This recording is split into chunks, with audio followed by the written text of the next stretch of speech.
কুমিল্লার লাকসাম উপজেলার উত্তরদা ইউনিয়নের ঠেঙ্গারপাড় গ্রামের মৃত গাজীউল হক এর ছেলে সোহেল রানার বিরুদ্ধে বিয়ের প্রলোভন দেখিয়ে এক যুবতীকে ধর্ষণের অভিযোগে প্রেমিকসহ 4 জনের বিরুদ্ধে মামলা দায়ের করা হয়েছে।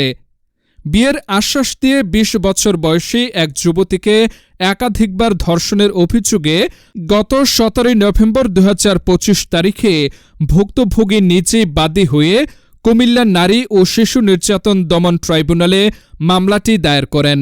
তার দোকান আছে, তার দোকানে এক পর্যায়ে যাওয়া আসা করতে করতে তার সাথে আমার একটা প্রেমের সম্পর্ক জড়িয়ে যায়। সেখানে প্রেম করতেছিলাম, প্রায় 2 বছর প্রেম সম্পর্ক ছিল।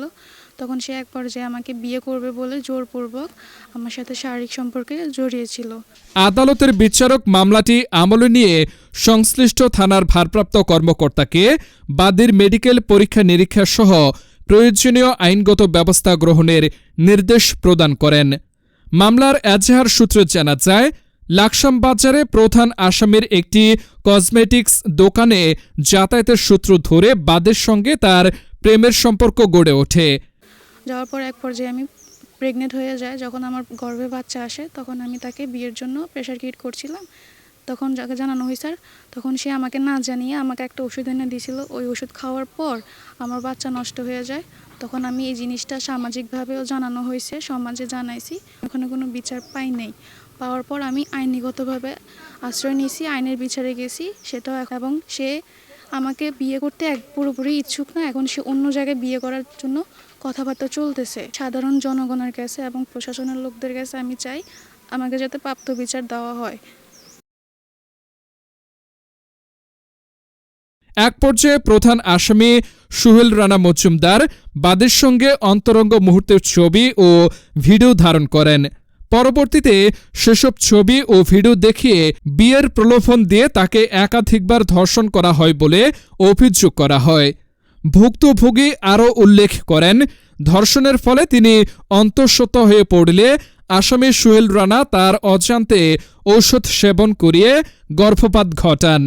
বিষয়টি নিয়ে সামাজিকভাবে সালিশ দরবার বসলে আসামিপক্ষ বিবাহ করবে বলে স্বীকার করলেও পরবর্তীতে তা বাস্তবায়ন না করে আত্মগোপন করেন।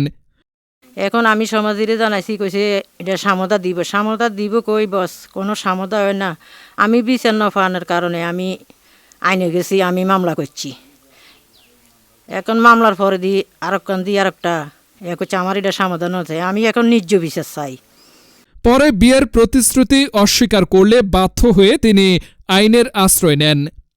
মামলায় প্রধান আসামি সোহেল রানা মজুমদারের পাশাপাশি তার মা রানী বেগম এবং একই বাড়ির রাজ্জাক মজুমদারের ছেলে সাইদুল হক, আমিনুল হকের ছেলে রনি ও শামসুল হকের ছেলে শহীদ, মোট 5 জনকে অভিযুক্ত করা হয়েছে। আসলে ওই মেয়ের সাথে আমাদের ছোট একটা রিলেশনশিপ হয়েছে আরও প্রায় অনেক দিন আগে। তো ওই মেয়ে মনে করেন যে ওটা ব্যাকআপ হয়ে গেছে। ব্যাকআপ হয়ে যাওয়ার পরে অনেক মাস পরে আমার জন্য মেয়ে দেখছে। মেয়ে দেখার পরে ওই মেয়ে বলতেছে যে ওই মেয়ের সাথে আমার কন্টিনিউ যোগাযোগ আছে বা কি আসে বিষয়, এটা থানায় একটা অভিযোগ দেওয়া হয়েছে আর কি। অভিযোগ দেওয়ার পরে উনি এখন আমার নামে ধর্ষণ মামলা দিছে। এ বিষয়ে অভিযুক্ত সোহেল রানা মজুমদার অভিযোগ অস্বীকার করে বলেন, আমাদের মধ্যে প্রেমের সম্পর্ক ছিল, এর বাইরে কিছুই নয়। আমার মানসম্মান ক্ষুণ্ণ করার উদ্দেশ্যে আমার বিরুদ্ধে মিথ্যা অভিযোগ ও অপপ্রচার চালানো হচ্ছে।